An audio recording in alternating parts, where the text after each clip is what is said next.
Matthew Moore's Wood Studio. Today is Monday, May 30th, which means it's time for another weekly shop update.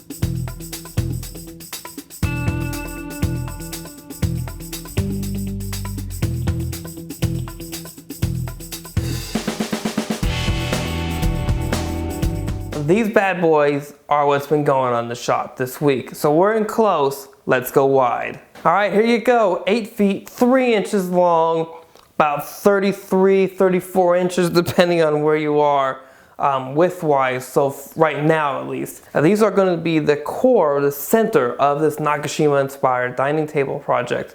The extension wings will be some 8/4 inch lumber that I'm going to mill up to match in thickness, which shouldn't be an issue at all because I'm sitting around just a hair less than 1 3/4 in total thickness for both of these slabs after flattening and then thicknessing both of them to a uniform thickness across the entire length.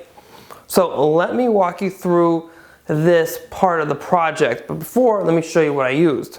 So you've probably seen it before, but this is the heart of this jig. It's basically like a sled, and Nick Offerman wrote an article in, I believe, Fine Working issue number 222, covering the building of this sled as well as how to raise up the slabs and to build rails for this to go along. Now, I've changed my dimensions a little bit to make it work for me here. I do not feel like buying another router plate to put in here, so I fit this to my router. You need to also do something that will raise the slab up off the table or whatever your surface is that you're doing. And here I have some 4x6 material, Douglas fir. I think the length was somewhere around 10 feet for the piece that I bought.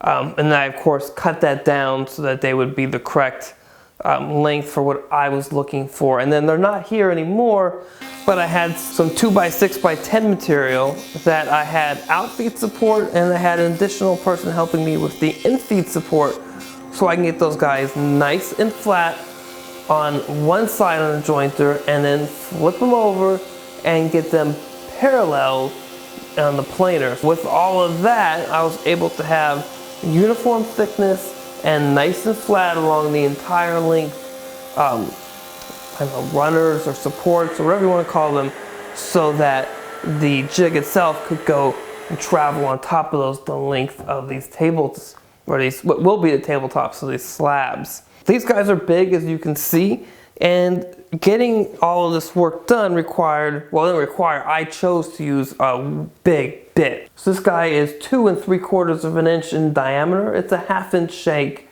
and it did awesome. Absolutely awesome. So I got this guy into my router, which I had sized the sled for. So the big thing here is to just go slow. Don't force anything, because you're removing a ton of material, especially with a bit this big. So, and with a bit this big, you need to make sure that you're running the speed of your router appropriately. So I started low at like 2 on my variable speed router and slowly moved up to a 4. And that's pretty much where I stayed. It's kind of where I felt like this thing wasn't gonna fly off and kill me. So it took a few passes on each board to actually get them flat the first time. And that was because I didn't want to sit here and take way too much material at once. I just want to kind of sneak up on it.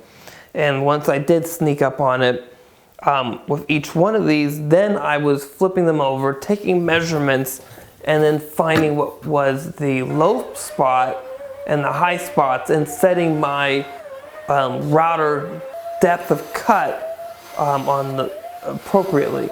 So I took a few passes on each. I knew what I was shooting for, and I started actually with the board that was thinner of the two, and that my reason there being, once I got that one to a uniform thickness across its length, that the next board, all I would have to do is match that thickness. So I had to stop on my router set. So all I had to do was start up and then move back down to that stop. Relatively time consuming. It took a good part of a day to get both these guys flat and then thickness planed.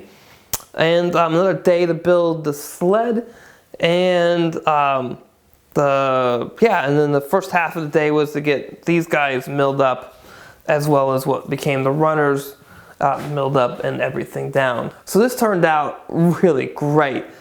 Great method to flatten the slabs. Everything looks good, just a little bit of sanding, and these guys will be ready to go.